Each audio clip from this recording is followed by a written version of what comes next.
Today we're working on some fretboards. So first fretboard we got is this one here.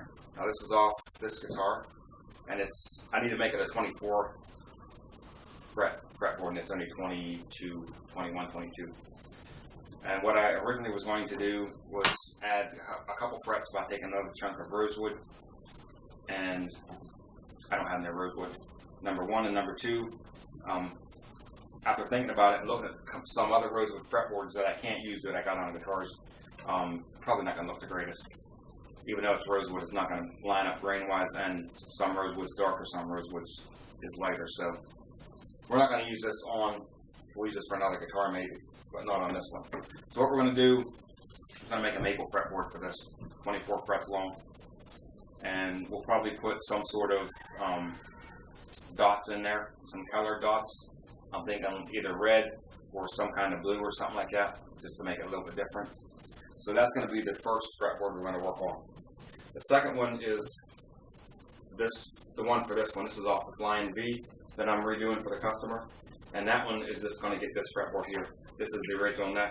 I was going to pull the frets out of this one, pull this fretboard off, clean it up, and then put a truss rod in this one, glue it back on, refret it, and be good to go. Now I'm going to put some binding around the sides of this first, some binding to match that peg head binding. So that'll be the second one we do. We'll take that fretboard off, get some binding on it, get ready to glue it on. The third one is this one.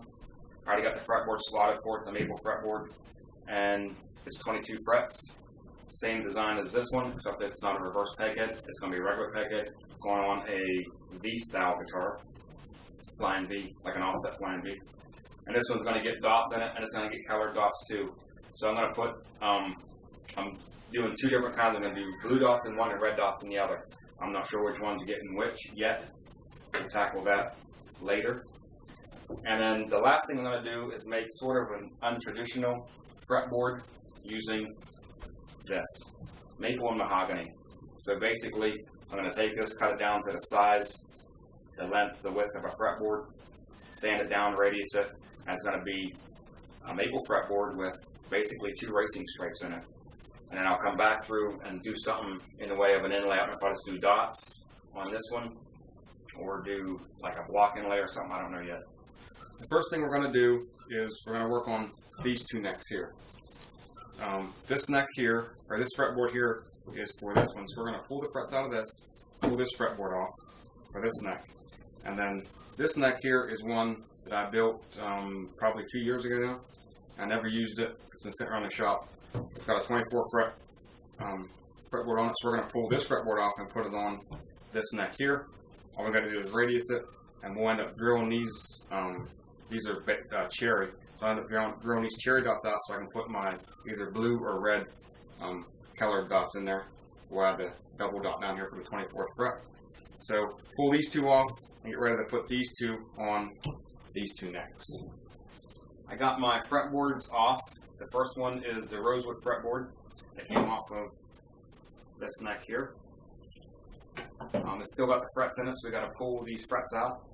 We're going to sand this down. It's got like a lacquer finish on the front of the board, so we're going to sand it down to bare wood. We've got to put binding around the sides, and then we'll refret it, and it'll be ready to glue on this neck here. That's our first fretboard. The second fretboard is this one off of this neck, the maple one off of this neck. Now this one's going on that black, the black guitar that's sitting out of the camera right over there. 24 frets, and we're going to take and drill them dots out and put the colored dots in that I talked about, either red or blue, I'm not sure yet. And then we're going to put white binding around it, and then it'll be ready to glue on that neck over there. And then our third fretboard is this one here, and it really don't got nothing except the fret or the slot fret, the fret slots cut in, and we got to go ahead and drill our holes for our dots, and then put black binding around the fretboard, and then it's ready to go on that neck there. So I guess first we're going to go ahead and get these holes drilled out and get ready to put these in. We'll drill these holes out, and get ready to put some inlays in, and we'll go ahead and pull these frets off too. On my fretboard blank here, I started cutting this through the table saw, and my table saw blade is kind of dull. So I got about 3/4 of the way cut through the table saw. I ended up taking it over to the bandsaw and finishing the cut on the bandsaw. So it's cut about 1/2 inch right now, so we got to get it down to 1/4 inch.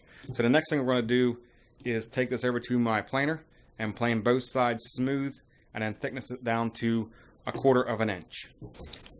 I'm back from the planer, and I got my blank planed down to 1/4 inch, smooth on both sides. So the next thing we're going to do is up on this end, we're going to draw where our nut slot's going to go. We're going to put a center line on this thing here. Then we'll come back from our nut slot and start drawing our fret slot lines in it, so we can go ahead and get our fret slots sawed into it.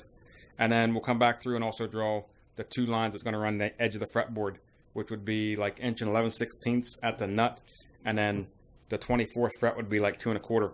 If it's going to be 24 frets. I'll put 24 frets on it, and then whenever I decide what neck I'm going to put it on, we'll either leave it 24 or cut it back to 22 or 21.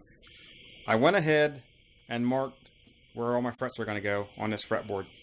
I also marked my nut slot, and I drew my center line. So the next thing we're going to do is take a router bit, an 1/8 inch router bit, and cut this nut slot out. Then we'll come back through, take this over to my miter box, take my fret saw, and go ahead and cut these fret slots into this fretboard. On this neck here and this neck here, I have decided that I'm going to go ahead and glue the fretboard on first. Install a truss rod, glue the fretboard on, then come back through, fill in the dots, radius it, and cut the binding in after the fretboard is glued on, after you put the binding on and everything. Same way with this one, I'm going to install the truss rod, which I've already done, glue this on, then come back through, route a binding channel, do my dots, and then radius the fretboard afterwards. On this one, I'm going to cut the binding first, the binding channel first, then glue it on, and then glue the binding on. So I'm just going to do them a little bit different. On this fretboard here, I need to cut the 24 slot, so I got to cut that in before I glue it on. Once I get that cut in, I'll go ahead and install my truss rod, and that'll be ready to go. This one right now is ready to go. The truss rod's already in, and I just got to glue that one in place. So I'm going to glue them 2 on and get this binding channel routed in. But that's about it for tonight. So thanks guys for watching, and I will see you in another video.